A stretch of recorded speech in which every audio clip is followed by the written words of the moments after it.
this second chapter of trigonometry, we were going to be extending our knowledge of the trig functions. In this lesson, we will be using identities to help us solve trigonometric equations. All right, well, there's really not much to be said by way of introduction to this topic. This is one of those things you kind of just got to dive into. What I will tell you is this. As you're working through these problems here, there are two major issues that you're going to bump into. And one of them, I'll try to show you a couple problems here that I can tell you what's going on here. So for example, right here, notice I've got multiple trig functions in this particular equation here.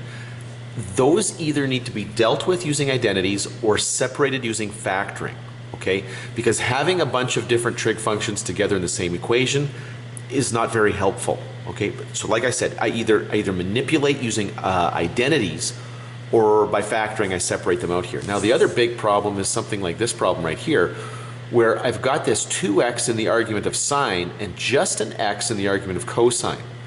Again, I can't really work with that, and what I'm typically going to do is focus my attention on the double angle, okay, and use one of my identities to get rid of this first, and then I'll either use an identity to help simplify that further or factor it apart here. But those are usually my tools. I'm going to do identity substitution and then factoring to separate out the trig functions into their individual little pieces there, and then I can solve those the way I've been doing for quite a while now. Solve each equation algebraically over the indicated domain. Sine squared of x is equal to the tangent of x multiplied by the cosine of x, where x is between negative pi and pi. All right, so let's just dive in.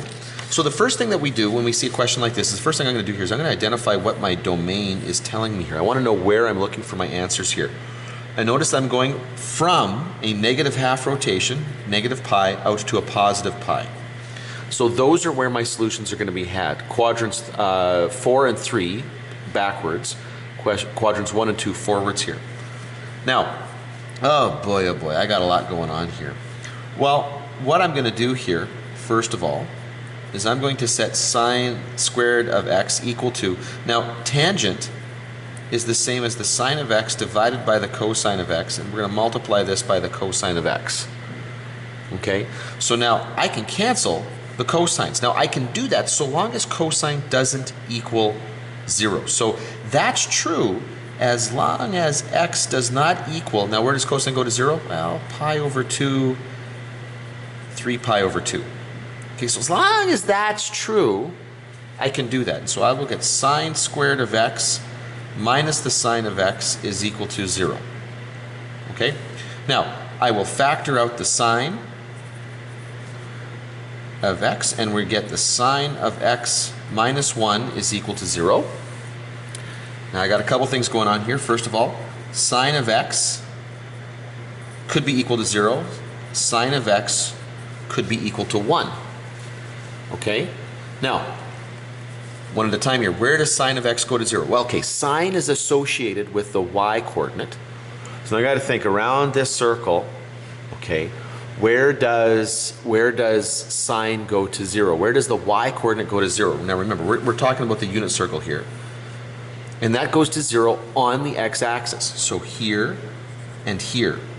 So that is going to be, if I look at my domain here, this is going to occur. Now, it goes right from negative pi. So I'm going to go negative pi up to 0, out to positive pi. Notice I'm including both of those. So this is going to be negative pi, 0, and pi. Over here, sine of x goes to 1. And again, I'm associating sine with the y coordinate, so I think where around the unit circle here does y go to 1? Well, y goes to 1 up here, okay? And that's, okay, right here, you can see this at the point here, 0, 1. That's at 90 degrees. So in this case here, x would equal pi over 2. But we've just said up here that x can't be pi over 2 because that would make cosine equal to 0, and I can't do that. So in other words, my answer can't be that because of my restriction. So therefore, x can only, in this particular case here, equal negative pi, 0, and pi. Whoops, hardly see that. Root 3 times the cotangent of x minus 1 is equal to 0, where x is between 0 and 2 pi. So once again, what we'll do for this one here is we'll start by looking at our domain. This is just a nice standard 0 out to 2 pi, so once around the block there. Now, just the single cotangent there, I'm going to isolate the cotangent. So the cotangent of x is going to equal 1 and divide by root 3. Okay, now at this point here, you might want to flip that and make that tangent just because it's easier to work with. And so tangent is equal to root 3. And remember, I can do that as long as I got an equation here. I can reciprocate both sides. That's okay. Now, notice that tangent is positive. Tangent is positive in quadrants 1 and 3. Okay, so I'm expecting two answers here. My reference angle, okay, the angle that I associate with tangent and root 3 here is going to be 60 degrees or pi over 3. Okay? Now, in the first quadrant, the beautiful thing about that is that's just going to be pi over 3. That's just that angle right there. And in the third quadrant, okay, well, remember that pi over 3, the reference angle indicates to me that I'm chopping up the top half of the circle into thirds. That's a terrible thirds here, but anyway, into thirds, and the bottom half into thirds. I want to be in the third quadrant, so that's this guy right here. So from here, that's 1, 2, 3, 4 thirds pi. So there we go. So our two answers here are going to be pi over 3 and 4 pi over 3. 2 multiplied by the sine of x is equal to 7 minus 3 times the cosecant of x, where x is between negative 2 pi and 0. Okay, so once again, first thing I want to do here is take a quick look at my domain. And I notice here I'm going from negative 2 pi out to 0. Okay, well now that is the rotation this way. Okay, backwards rotation, so my angles here are all going to be negative. Now notice at this point here that I've got a sine and a cosecant. I don't like having two different trig functions in there, but I know that cosecant is just the reciprocal of sine. So I've got 3 cosecant becomes 3 over sine of x. Now I'm going to multiply this whole equation through by the sine of x, okay, because I can do that and get rid of the denominator. Now on the left hand side though, that's going to leave me with 2 sine squared of x, and then this will equal 7 sine of x minus 3, because in this term here, when I multiply the numerator by sine of x, those will cancel there. Okay. Now, however, this does come with a restriction. Okay, I've gotten rid of the cosecant in the denominator. I got rid of the sine in the denominator, but that still doesn't get rid of the restriction that exists on the original equation here. Sine can't be 0, and sine goes to 0. Sine goes to 0 on the x-axis, so I can't have, essentially, basically, I can't have here multiples of pi. Okay, I cannot have multiples of pi in this equation here. The sine of 2x plus the cosine of x is equal to 0, where x is between negative 180 degrees and positive 180 degrees. All right, so starting with our domain over here, negative 180. Now, the nice thing is we're back to degrees here. Negative 180, positive 180. Pull my attention over here, and I've got the sine of 2x and the cosine of x. They've got two different arguments there. I don't like that. I really don't like that. So I'm going to get rid of the one with the double angle identity in it, and now sine only has one option. That has got to be sine of x, cosine of x, plus the cosine of x. Okay? So there's really nothing I can do here. Now that still sticks me with two different trig functions here in this equation, but I can cancel the cosine out, which makes this a little bit better, because now the two scenarios I'm looking at here is either cosine goes to 0 or sine of x goes to negative 1/2. Okay, now cosine goes to 0. Now think about this. Cosine is associated with the x-coordinate. Around the unit circle, the x-coordinate goes to 0 on the y-axis, and so that's going to correspond, in this case right here, on the negative rotation to negative 90 degrees, and then on the positive rotation, positive 90 degrees. Okay? Sine is negative in quadrants 3 and 4, so those two terminal arms are coming through that negative part of the domain. My reference angle is going to be 30 degrees. So in quadrant 4, okay, because of the rotation here, that will be negative 30 degrees. And in quadrant 3, okay, remember I come back to the x-axis and then down here. So this is like negative 180, and then I add 30. So this will be negative 150. That's the angle. Sorry, those are the angles that we're looking for in this problem. The cosine of 2x is equal to the square root of 3 multiplied by the cosine of x minus 1, where x is between 0 and 2 pi, and include the general solution. So in this case here, the issue is really that we've got the 2x here as an argument and an x here as an argument. And I don't really want that. So now I've got some options when it comes to cosine of 2x, but look at what the rest of the function is. Notice that all I've got is another cosine out there. So when I replace cosine of 2x with another function here, I want to replace it with one that just has the cosine in it. And that's going to look like this. This will be the 2 cosine squared of x minus 1. And this is going to equal root 3 cosine of x minus 1. Okay? Now, the domain that I'm looking at right here is 0 to 2 pi. But at the same time, the question's also asking for a general solution. So we're going to end up expanding on that anyway. We're going to start with it in just the normal single rotation here, and then we'll expand on that. So now I'm going to bring together all these terms here. So I'm going to get 2 cosine squared of x. Notice that the minus ones cancel. Actually, that's kind of nice. I like that. So minus root 3 cosine of x is equal to 0. Okay. Now, notice that there's a common factor of cos here, so I can take out that and I'll get the cosine of x multiplied by 2 cos x minus root 3 equals 0. And so now either the cosine of x is equal to 0 or the cosine of x is equal to positive root 3 over 2. And so now I've got two different equations there that I've got to solve. Cosine of x goes to 0. Now remember, cosine is associated with the x coordinate. So think about the unit circle. Where does cosine go to 0? Where does the x coordinate go to 0 on the unit circle? And the answer is that's going to be at pi over 2 or 3 pi over 2. Okay, it's along the y-axis essentially is what that is. Okay, so you just need to think about it in those terms here, about what axis that we're sitting on here. Now, this one's a little different. Cosine is positive. Okay, so that's going to be in quadrants 1 and 4. So right now I've got an answer here and I've got an answer here. Then I've got an answer there and an answer there. So now I got to solve it in those two quadrants there. Now, the reference angle that connects cosine and root 3 over 2 is going to be pi over 6, which means in the first quadrant, I've got pi over 6. That's easy. And in the fourth quadrant, I'm running at the bottom here, fourth quadrant, well, okay, I'm dividing pi into 6s. So there's 6 in the above the x-axis, there's 6 below. If I'm one short of a full rotation, it's going to be 11 pi over 6. Okay, so those are my specific solutions, okay, right here, and these guys right here.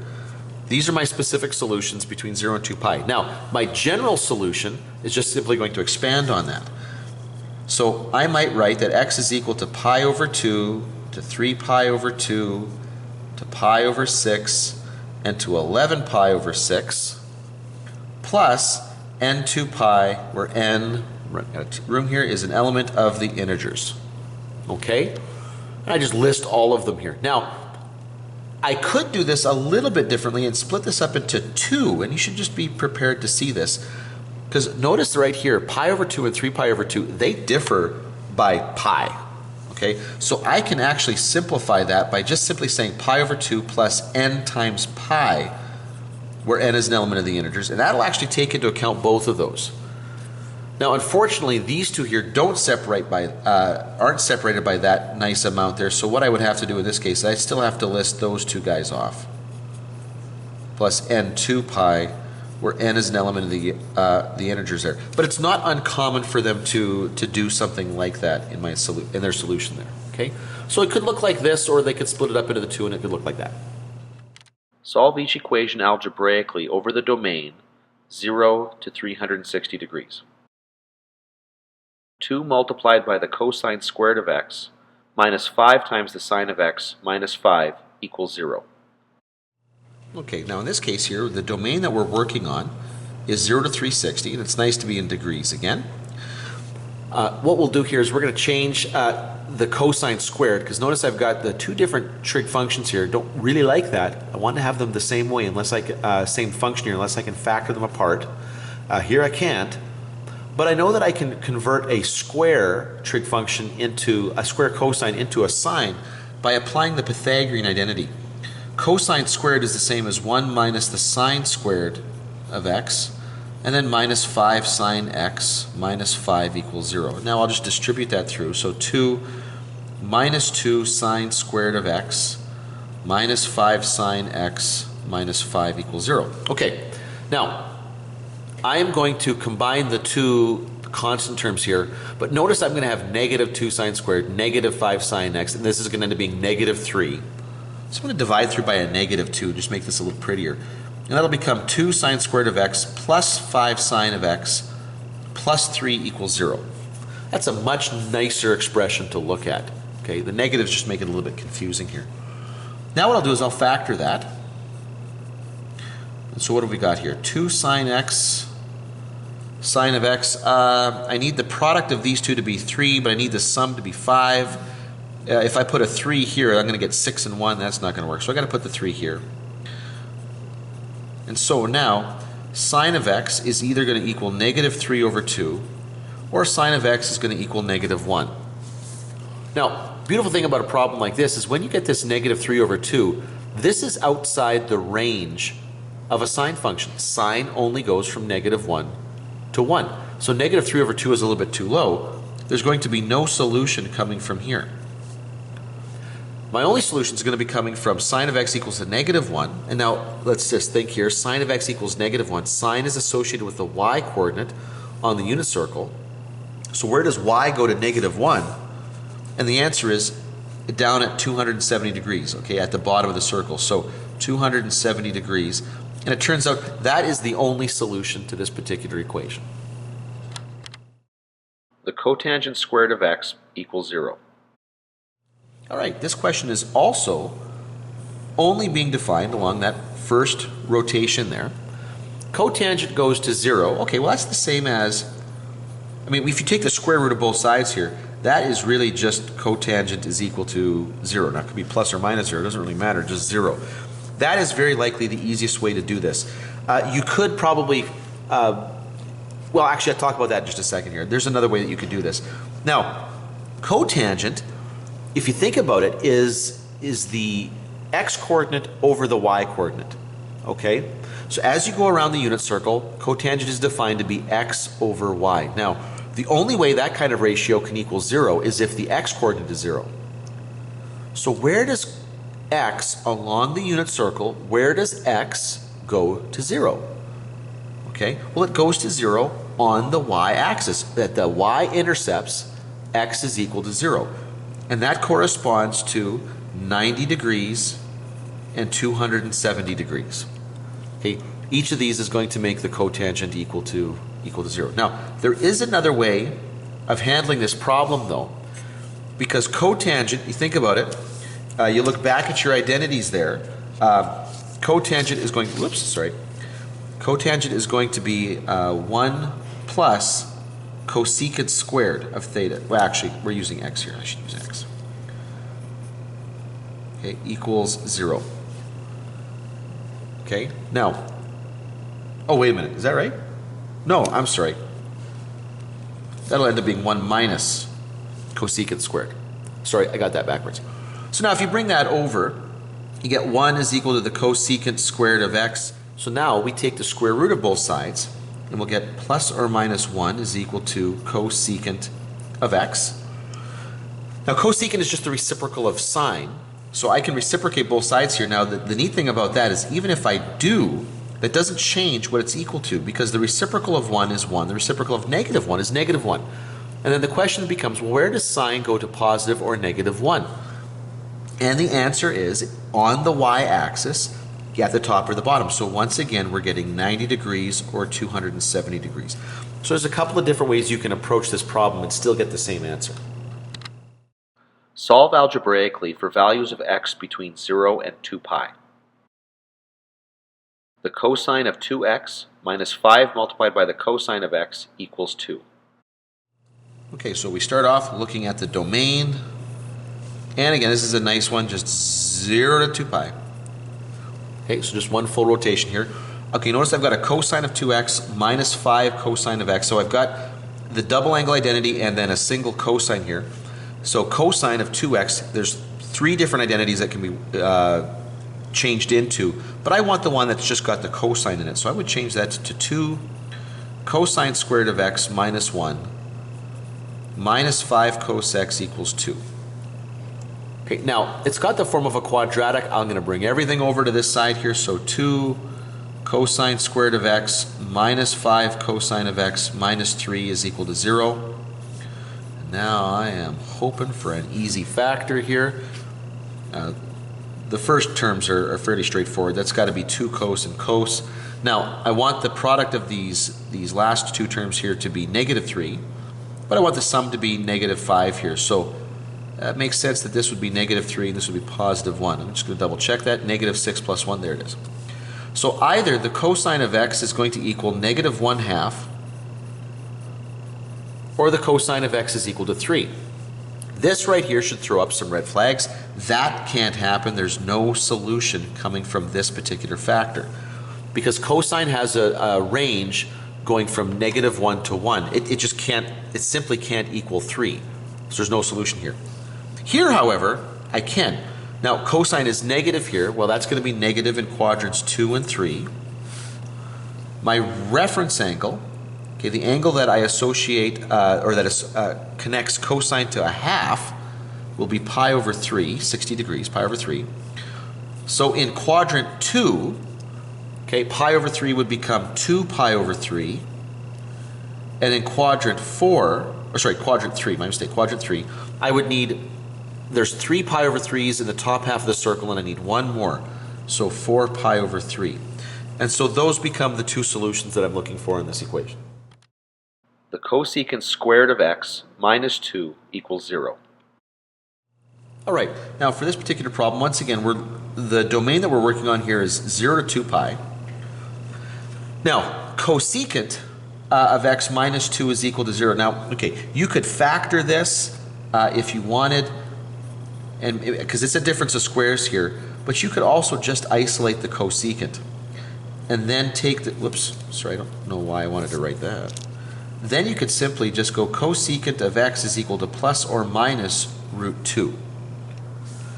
Now, you probably don't want to work with cosecant. You'd rather work with sine, cos, or tan here. So we know that cosecant is the reciprocal of sine, so we'll reciprocate both sides. And so we're going to get plus or minus 1 over root 2. For a lot of you, that's probably not as clear. At least it doesn't clearly point to the direction you're going to go here unless you rationalize this. And when you rationalize this, you get root 2 over 2. And for a lot of you, that will be a much clearer ratio to work with. So now, what do I associate sine with? What reference angle do I associate sine and root 2 over 2 with? And the answer here is going to be pi over 4. The plus or minus means all 4 quadrants. So I'm not even going to worry about identifying which quadrant I'm working with. I'm just going to list them. In the first quadrant, that would be pi over 4. In the second quadrant, I would need 3 pi over 4s to get to that terminal arm. In the third quadrant, I just need one more than a full pi, so it's going to be 5 pi over 4. And then in the fourth quadrant, I just need one less than 2 pi, so that'll be 7 pi over 4. And those are the answers that we're looking for in this particular question. 1 plus the cosine of x is equal to 2 times the sine squared of x. All right, once again, we are looking at a domain that's from 0 to 2 pi. Now, I've got a cosine and then a sine squared here. I got two different trig functions. Unless you can factor them apart, something's got to change here. And in this case, it's going to be the sine squared.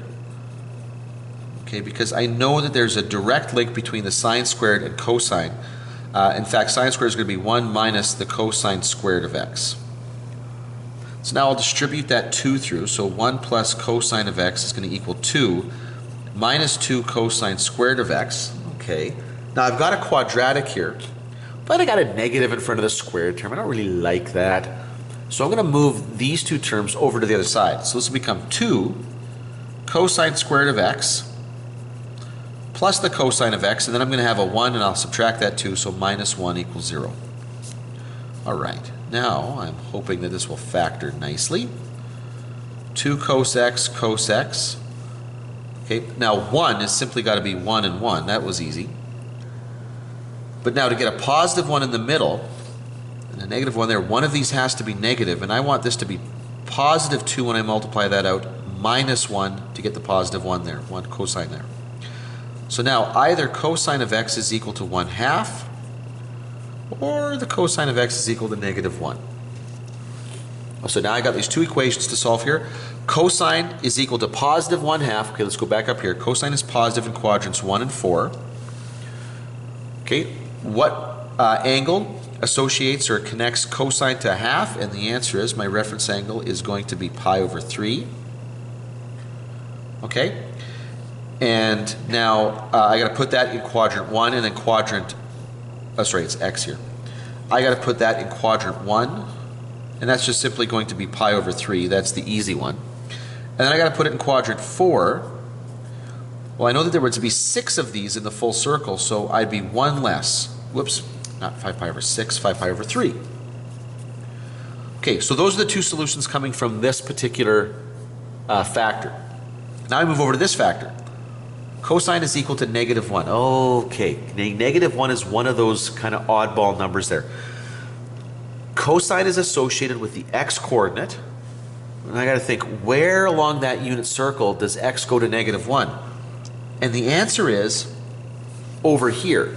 Okay, it goes to negative 1 over here, and that angle is pi.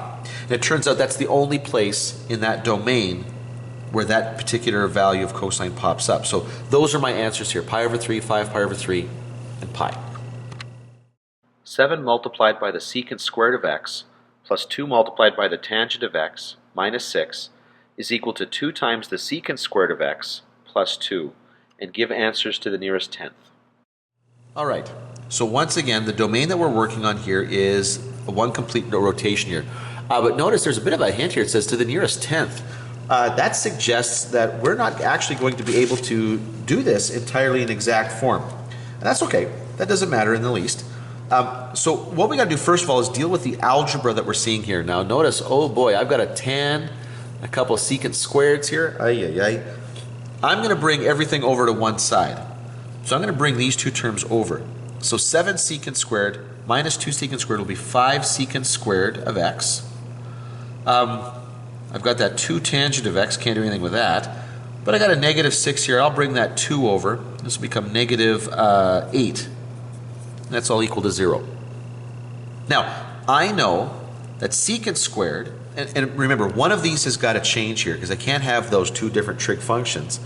But I know that the Pythagorean identity, the secant squared, is connected to tangent like this. This would be 5 times 1 plus tangent squared. Sorry, I threw a theta there. I meant x. Plus 2 tangent of x minus 8 equals 0. So 5 plus 5 times the tangent of x plus 2 times the tangent of x minus 8 is equal to 0. And now I just group together like terms, which I don't really have that much, but 5 minus 8, here's my negative 3, equals 0. And so now I've got a nice clean little quadratic here that I'm hoping factors nicely. So this will be 5 tangent. This would be tangent, because 5 can only break up into 5 and 1. That's it. Now I'm going to get 3. I need these two to be negative 3 here. So I'm going to make that positive 1 and negative 3, because when I multiply this out, I will get 5 minus 3, and there's where my 2 tangent comes from. That's good. That's exactly what I want here. So the tangent of x is either going to be positive 3/5, or the tangent of x is going to be negative 1. So I split this up into two different expressions here. Now, tangent is positive in quadrants 1 and 3. So now I got to find my reference angle. So I will do the inverse tangent of 3 divided by 5. I'm in radians. And I will get 0.5. Okay, well, 0.5 to the nearest tenth. But what I'm going to do is I'm going to leave this thing in my calculator. Okay, I'm just going to leave it here. I know that in the first quadrant, which is where I'm looking right now, that my answer here will be the same as my reference angle, so 0.5. What I'm concerned about is what happens in the third quadrant. So I'm going to leave that number in there, and I'm simply going to add pi to it. okay, without rounding this particular number here, because I don't want to introduce a rounding error. And in the third quadrant, this becomes 3.7. Now, had I rounded that, I probably would have got 3.6. So this should actually be 3.7 in the third quadrant. These are both approximate. Now, the last thing I'm going to look at here is tangent goes to -1. Well, okay, well, tangent is negative in quadrants 2 and 4. And you know what? I already know what the reference angle is. The reference angle here is going to be pi over 4. And so I can tell you that that's going to be 3 pi over 4, whoops, in quadrant 2. And in quadrant 4, that's going to be, 7 pi over 4. Except that this question wants these in to the nearest tenth. So I would do 3 times pi divided by 4.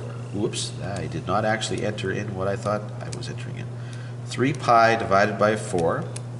So this would be 2.4. And then 7 pi divided by 4, 5.5. So that's what our answers look like, all to the nearest tenth.